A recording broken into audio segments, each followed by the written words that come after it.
कारक प्रकरण में प्रथमा विभक्ति। प्रातिपदिकार्थ लिंग परिमाण वचन मात्रे प्रथमा। नियतोपस्थिति कह प्रातिपदिकार्थ मात्र शब्दस्य प्रत्येकं योगः। प्रातिपदिकार्थ मात्रे लिंग मात्राव्याधिक्ये संख्या मात्रे च प्रथमा स्यात्। तथा उच्चै निश्चय कृष्णः श्री ज्ञानम अलिंग नियत लिंगाश्च प्रातिपदिकार्थ मात्र इत्यस्य उदाहरणम्। अनियति लिंगास्तु लिंग मात्राधिक्यस्य ततः तटी तटम परिमाण मात्रे द्रोणो ब्रूहि द्रोण रूपं जत परिमाणं तत्परिच्छिन्नो ब्रीहित्यर्थः। प्रत्यार्थे परिमाणे प्रकृत्यर्थो भेदेन संसर्गेण विशेषणं प्रत्यार्थस्तु परिच्छेद्य परिच्छेदक भावेन ब्रीहो विशेषणं मिति वितेकः। वचनं संख्या एका दो बहवः इहोक्तार्थत्वाद् विभक्तेर प्राप्तो वचनम्।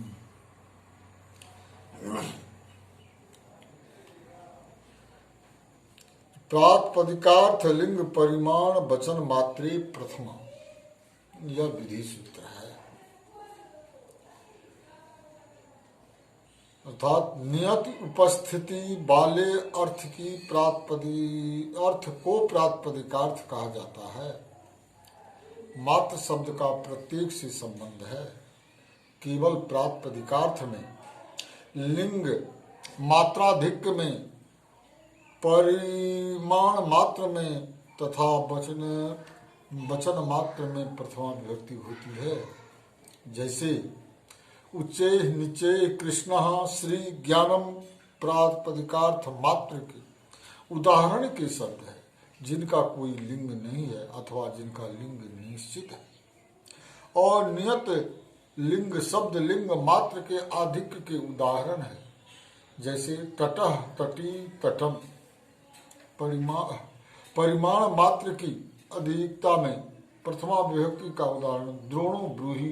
इसका अर्थ है द्रोण रूप परिमाण से नापा हुआ धान। ब्रीहि प्रत्यय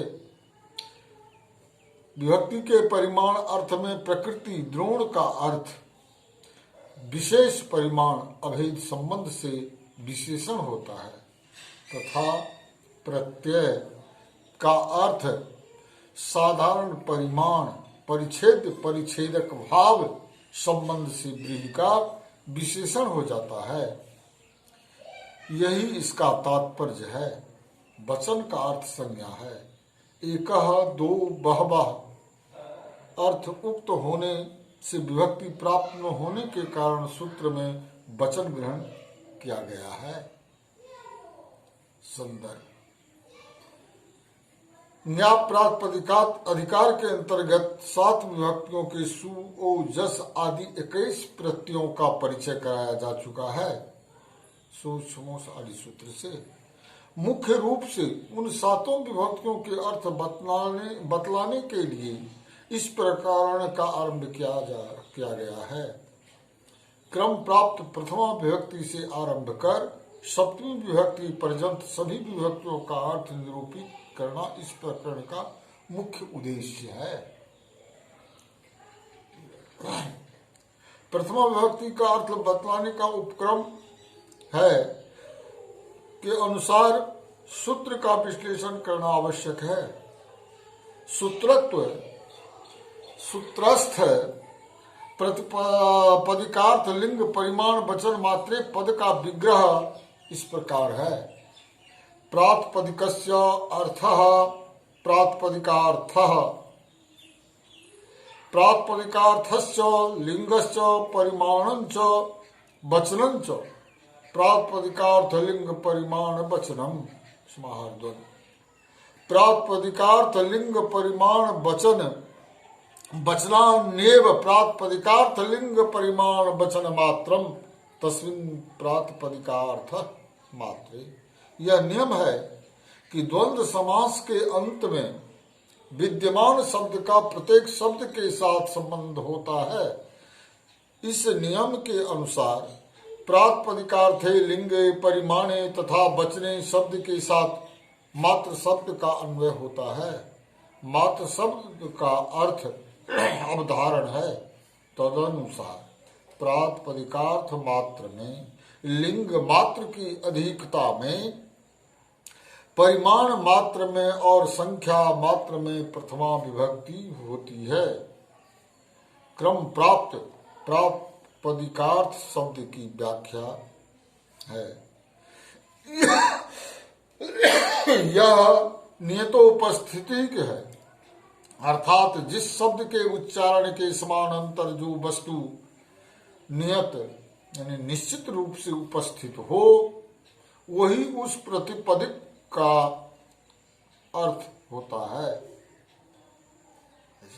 नियता उपस्थिति यस्य स नियतोपस्थिति कहा नी पूर्वक जम धातुर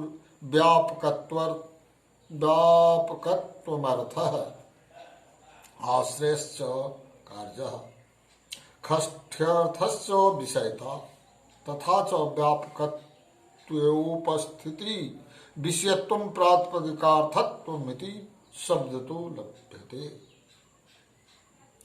जैसे घट शब्द का उच्चारण करते ही कंबु ग्रीवादि मत्व अर्थ की उपस्थिति होती है, वही उसका अर्थ है।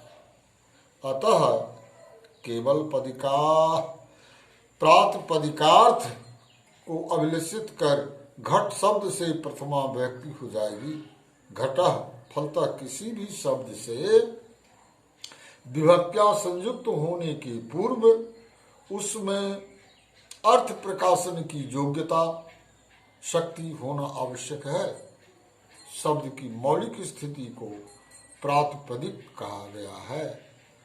अर्थवत धातुर प्रत्यय प्रातिपदिकम सूत्र सामान्य अर्थ की अपेक्षा कुछ अधिक प्रतीत हो तो केवल लिंग रूप अर्थ, परिमाण रूप अर्थ तथा संख्या रूप अर्थ ही हो।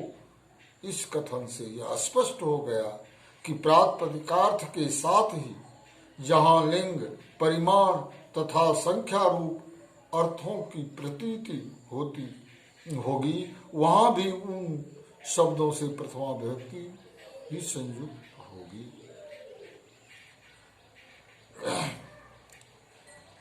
प्रातिपदिकार्थ मात्र उच्चय निश्चय कृष्ण, उच्चय का अर्थ हुआ ऊपर, निश्चय नीचे, कृष्ण कृष्ण भगवान वसुदेव पुत्र, श्री लक्ष्मी तथा ज्ञानम ज्ञान, इनमें प्रथमा विभक्ति का अर्थ केवल उन शब्दों से निश्चित प्रतीत होने वाला अर्थ है।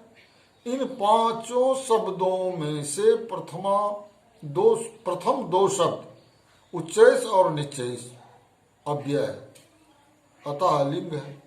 इनसे शुभ विभक्ति आने पर अव्ययादाप सुपह से उसका लोप हो जाता है। तीसरा शब्द कृष्ण, कृष्ण शुभ नित्य पुलिंगवाची है। चौथा शब्द श्री नित्य स्त्रीलिंग है। पांचवा शब्द ज्ञानम नित्य नपुंसक लिंग है। अतः प्रातिपदिकार्थ के उदाहरण अलिंग और नियत लिंग होंगे। लिंग मात्र के अधिकता के उदाहरण ततः तति ततम तत् किनारा। शब्द का प्रयोग तीनों लिंगों में होता है। इन तीनों प्रयोगों में शुभ विभक्ति क्रमशः विसर्ग, सुलोप तथा अम के रूप में परिवर्तित हो गई है। पुल्लिंग में तटः, स्त्रीलिंग में तटी और नपुंसक लिंग में तटम। इन शब्दों में उस विभक्ति का अर्थ उसकी मूल प्रकृति के साथ पुल्लिंग, स्त्रीलिंग तथा नपुंसक लिंग भी है। परिमाण मात्र का उदाहरण द्रोणो ब्रीहि, द्रोण भर चावल धान। द्रोण सु में विभक्ति का अर्थ सामान्य परिमाण नापतोल तथा प्रकृति द्रोण का अर्थ है। द्रोण नाम का परिमाण विशेष है। इन दोनों का अभेद संबंध से अन्वय होता है। यह नियम है कि विशेषण और विशेष से वाची शब्दों में अभेदार्थ की प्रतीति होती है। तदनुसार यहाँ भी विभक्ति का सामान्य परिमाण अर्थ विशेष के रूप में माना जाएगा तथा प्रकृति द्रोण का परिमाण विशेष अर्थ विशेषण के रूप में लिया जाएगा। इस प्रकार द्रोण से द्रोणाभिन्न परिमाण अर्थ की प्रतीति होती है। सामान्य विशेषयो अभेदा। अब अग्रिम पद व्रीहि के अर्थ के साथ प्रत्ययार्थ परिमाण का परिच्छेदक भाव से अन्वय होता है। नापी जाने वाली वस्तु को परिच्छेद कहा जाता है तथा मापक या मान परिच्छेदक होता है। द्रोणो व्रीहि वाक्य व्रीहि पद का अर्थ मेय है और द्रोण शब्द की सुविभक्ति का अर्थ मापक है। मान और मेय दोनों में रहने वाले परस्पर संबंध को ग्रंथ में परिच्छेदक भाव कहा गया है। उपर्युक्त प्रकार से शाब्द बोध होने पर द्रोणो ब्रूहि वाक्य का अर्थ यह होगा, द्रोण नामक माप से नापा हुए ब्रीहि धान। वचन मात्र के उदाहरण है एक, दो तथा बहवह। यहाँ पर वचन शब्द संख्या का बोधक है। इन तीनों उदाहरणों में क्रमशः एक सु से एकत्व, द्वि ओ से द्वित्व तथा बहु जस से बहुत्व का बोध होता है। यदि एकत्व, द्वित्व तथा बहुत्व अर्थ विभक्तियों का न होकर प्रकृत्यर्थ ही होता तो पुनरुक्ति दोष हो जाता तथा उक्ता नामार्थ अप्रयोग नियम के अनुसार विभक्तियों की उत्पत्ति असंभव थी। अतः सूत्र में वचन ग्रहण कर विभक्ति का विशेष विधान किया गया है। द्रोण काठ का या लोहे का एक पात्र होता था जिसमें भरकर धान को नापा जाता रहा था। इस प्रकार द्रोण तोल विशेष है। प्रायः 10 सेर के लगभग तोल को द्रोण कहा गया है। मात्र शब्द के ग्रहण करने का दूसरा फल यह है कि कारक आदि अर्थ की अधिकता प्रतीत होने पर प्रथमा विभक्ति नहीं होती। संबोधने च यह प्रथमास्या यथा हे राम, यह भी विधि सूत्र है। संबोधन में प्रथमा विभक्ति होती है। पूर्व सूत्र से प्रथमा की अनुवृत्ति अपेक्षित है। तदनुसार संबोधन अर्थ में भी प्रथमा विभक्ति होती है। प्रातिपदिकार्थ से अधिक प्रतीत होने वाले अर्थ के कारण उनका पृथक निर्देश किया जा रहा है। सम्मुखीकरण को संबोधन कहा जाता है। जिस पदार्थ का क्रिया के प्रति विनियोग करने के लिए संबोधन का आश्रय लिया जाता है, संबोधन के लिए प्रयुक्त विभक्ति आमंत्रित विभक्ति भी कही जाती है। उदाहरण के लिए हे राम, इस शब्द में सुविभक्ति का अर्थ संबोधन है। इंग ह्रस्वाद संबुद्धे सूत्र से विभक्ति का लोप हो जाता है। हे पद संबोधन का प्रतीक है। इसका प्रयोग स्पष्टता के लिए किया जाता है। हे आदि प्रयोग के बिना भी संबोधन अर्थ की प्रतीति होती है। संबोधन के अर्थ का क्रिया में अन्वय बोध होता है। इसके फलस्वरूप आगे कही जाने वाली बात का अध्याहार होकर उसके साथ एक वाक्यता की जाती है। अतः मांग पाहि, मेरी रक्षा करो आदि वाक्यांश से इसकी पूर्ति की जाती है। इस प्रकार यहाँ संबोधित राम से रक्षा करने की प्रार्थना अभिष्ट है। यहाँ राम कहने से प्रातिपदिकार्थ व्यक्ति विशेष दशरथ पुत्र राम का